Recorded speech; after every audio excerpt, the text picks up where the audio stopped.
मुझे लगता है उमर साहब की बात, जिस चीज़ पे उन्होंने मैंडेट लिया है, अगर उन्होंने ऐसा कहा है तो सही बात है। इसमें क्या है, उन्होंने तो लोगों से वोट इसी नाम पे लिया कि उनका कोई बीजेपी के साथ ताल्लुक़ नहीं है।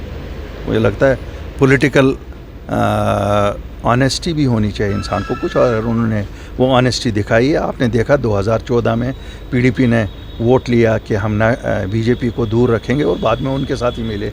उनका आपने हशर तो देख ही लिया। तो अगर उमर साहब ने कहा कि नहीं साहब, मैं बीजेपी के साथ नहीं अलाई करूँगा क्योंकि मैंने वोट उनको बाहर रखने के लिए लिया है, तो सही बात है। पॉलिटिक्स में भी ऑनेस्टी आनी चाहिए।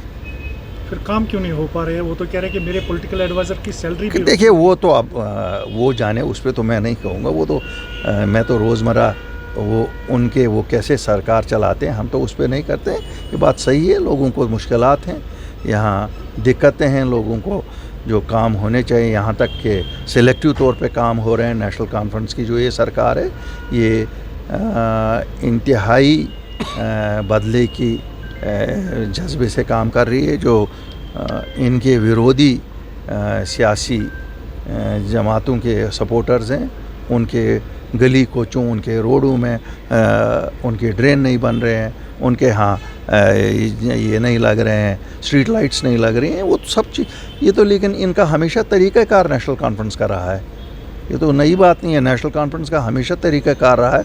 उन्होंने कभी ये नहीं सोचा है कि इलेक्शन के टाइम पे सपोर्टर और विरोधी होते हैं, उसके बाद सरकार सबकी बनती है, सबके लिए वो जिम्मेवार होते हैं। लेकिन बदकिस्मती से नेशनल कॉन्फ्रेंस का आज भी वही रही है जो हमेशा से रहा है।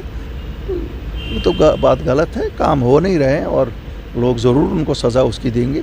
जब लोगों के काम नहीं होंगे तो लोग ज़रूर सज़ा देंगे। महबूबा मुफ्ती पर बीजेपी आज तनकीद कर रही है। उन्होंने सैयद अली शाह गिलानी की ये फिक्स्ड मैच होता है, बीजेपी और महबूबा मुफ्ती का हमेशा फिक्स्ड मैच है। इसमें आप ज़्यादा मुझे नहीं लगता है कि कोई बहुत, तो फिक्स्ड मैच चलता रहता है। ये तो फिक्स्ड मैच है। ये तो क्या, वो भी एक इकाई है बीजेपी की, यहाँ वो सपोर्टर हैं उनके दम पे ही चल रहे हैं। वो किन के दम पे चल रही हैं? पीडीपी भी उनके ही दम पे चल रही है। अब कुछ जमातें कहती हैं कि खुल के कहती हैं कि हम हमारा ताल्लुक़ किसी से है, कुछ जमातें नहीं कहती हैं। और वैसे भी जितनी जमातें यहाँ हैं, मुझे लगता है वर्किंग रिलेशन सबकी सेंट्रल गवर्नमेंट के साथ है। जिस तरह उन्होंने बोला ना कि जो मसला हल करेगा तो वो मोदी साहब, वो बात हकीकत तो यही है। वो तो वोटों के लिए लोगों को कहते हैं, वो जब इनको वोट लेने होते तब लोगों को धोखा देते हैं। ये तो बेटा बात तो सही है, बात यही है। ये तो वो जो मदारी पहले ज़माने में वो डुगडुगी बजाता था, लोगों को जमा करने के लिए वो डुगडुगी बजाता था। बाद में तो उसको अपने पैसे बटोरने होते थे, बाकी और क्या होता था।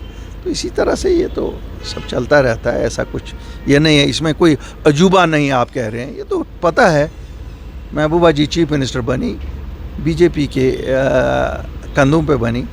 महबूबा जी जो कुछ करती हैं, मैं हाँ बिल्कुल थे। और अल्लाह के फजल से मैंने उस वक़्त भी कहा था कि बीजेपी को बाहर रखो। मैं वाहिद आदमी था, मैं तो बिल्कुल कहता हूँ।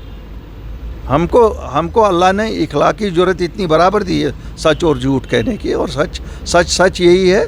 वो गलत फ़ैसला था पीडीपी का, और आप ये देख लेना, पीडीपी उसका खमियाजा बहुत देर तक अभी उठाएगी। और शायद उमर साहब ने जब आज कहा कि मैं नहीं आऊँगा, उन्होंने भी उनका हशर देख के सबक ले लिया और पॉलिटिकल मॉरलिटी में अच्छी बात कही। अभी असेंबली सेशन भी आने वाला है, आपको लगता है कि महराज मलिक को उसमें पार्टिसिपेट वो तो अब वही साहब कोर्ट तक है, क्या होगा क्या नहीं होगा।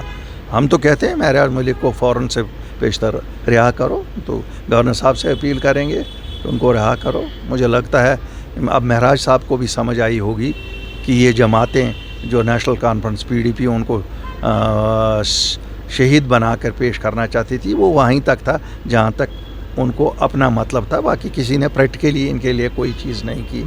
और को देखे बहुत सारे हालात खराब हुए। कहाँ